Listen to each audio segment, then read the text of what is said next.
Hello baby doll. So in this video I'm going to be talking about rejection, the thing that no one wants to happen to them, but it is inevitable to happen, and how you can get past those emotions of feeling discouraged and not feeling good enough. So stick with me.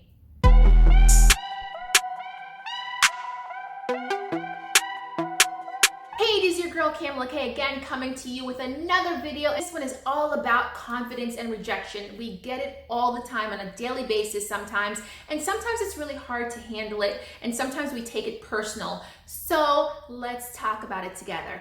As you know, I am a professional model and I work with brands such as Ritz-Carlton. I've worked with brands such as Stella McCartney, Ashley Home Store, Chase Bank, you name it. And in that regard, from going on different castings, from meeting different clients, there is constant rejection in this industry. Let's face it, sometimes when I go to a model casting call, there are 100 models there, 100 model actors there, and maybe let's say that the client is looking for an African American model. That means that the agencies throughout the area are going to be sending all African American models. And if the client is only looking for 2 people and there are 100 or 150 people at that audition, at that casting, that means there are going to be a lot of people that essentially got rejected or that did not get selected for that job. And so we have to really be mindful to realize that rejection is not always personal. I mean, once in a while something is personal and a client has something against you for whatever reason, but generally this industry is about the business. It is not personal. The clients are essentially just trying to find someone that they feel is going to be the best fit for their brand, that's going to be able to sell their product the best, and that's going to resonate with their already loyal audience. So a lot of times it is not personal, and sometimes I know when it comes to rejection, we feel like it's something that we did. We feel like it's based on how we look. And really, at the end of the day, there are tons of amazing, gorgeous models, gorgeous people out there, but you can't all be accepted into that same job, that same circle. Aside from the first thing I said, where it's not personal, it's business, the second thing that I have learned about rejection is that it really does help to build your confidence. I know, it sounds weird at first. Usually when we get rejected, our confidence kind of sinks, right? You think like, okay, this is me, I'm so disappointed, this was my dream job, this was the dream situation that I wanted for myself, and you start to feel like your confidence is going lower and lower the more and more that you get rejected. But really what I found, at least for myself, I'm speaking for myself here, and hopefully this will help you. What I found for myself is that eventually the rejection, I realized that it was just making me stronger, because every time that I got rejected, when I knew that modeling was something that I truly wanted and that I really wanted to push forward with it, was that it just pushed me to try again. And so each time that you try again, whether that is in corporate America, whether that is with a group of people that you are trying to network with, whether that's like within the modeling industry, each time that you put yourself out there, it just pushes you and it really just motivates you to keep going.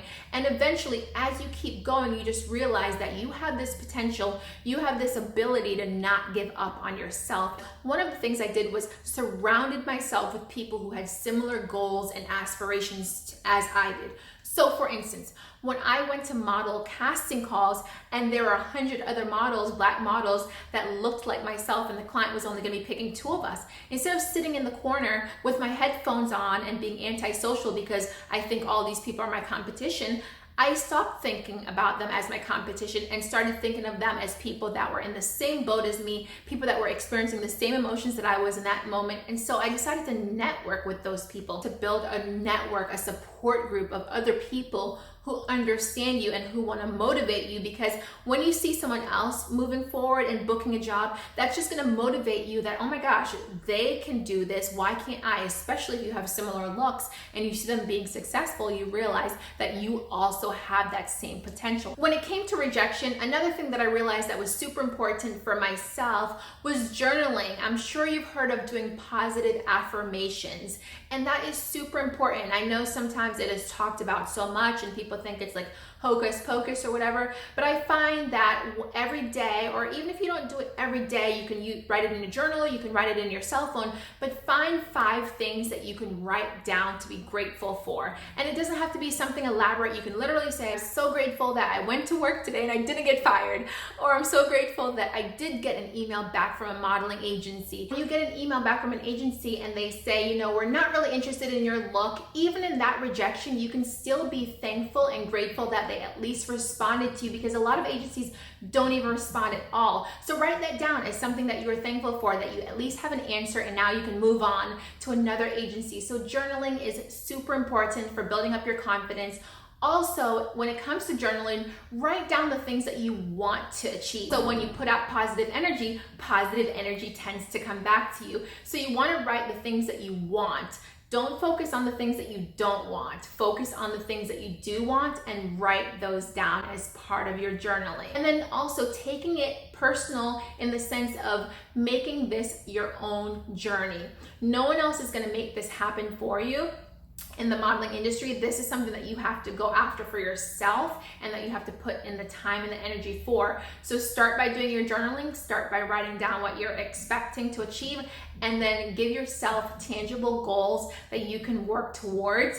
And then slowly but surely, you'll start to see that things are going to fall into place. Now, one of the things that you can do as well, so set a goal, for example, of within the next month or 2 that you want to shoot with a photographer, and you'll start to notice that, okay, awesome, I got to shoot with a photographer, I was able to pose in front of the camera and work on those things. So now that you have that experience, you can say, okay, that's one positive thing. And you'll realize that as you do things like that more and more, you'll start to build your confidence, because 1, you're going to get better in front of the camera. You're going to start meeting other photographers that you can network with. As a result, you may start meeting other models as well. And so sometimes we're just so focused on the negative aspects of rejection, when really sometimes rejection can be something that builds us up and that just motivates us to keep going. Find that fuel, find that motivation, so that you start to realize that rejection is not always a negative thing. Sometimes a closed door is your blessing, because maybe if you had gotten that opportunity with that client or with that agency, you would have been miserable. Maybe you would have gotten signed with them and didn't book any work. So maybe it's going to take you another 3 months before you get signed with another agency or get signed at all. But maybe by the time you get signed with an agency, finally, it's actually an agency that's going to be good for you, that's actually going to book you work. So sometimes rejection is not a bad thing. Sometimes it's just not the timing for you. And so keep all of those things in mind, keep things in perspective, and find things that you can do today to help motivate you and to keep you on a positive mindset. Because at the end of the day, a lot of these things with life comes down to the positive mindset that you have. So that is it for all of the tips that I had in terms of how I deal with rejection, and realizing that it's not something personal, but that it's actually something that I can use to motivate me and push me forward to just try harder. Let me know in the comments below how you were able to overcome that rejection, because there are other people as well that could benefit from you just sharing. So don't be shy, don't be embarrassed, don't be ashamed. We are all here together. We've all experienced rejection. So definitely be sure to leave comments below. Also, don't forget to subscribe to my channel and hit the bell notification button so that you don't miss any other videos that I have coming up. So until the next video, be sure to let me know if there are any other topics that you want me to cover, and I'll be sure to go through those for you. And I'll see you on the next video. Bye.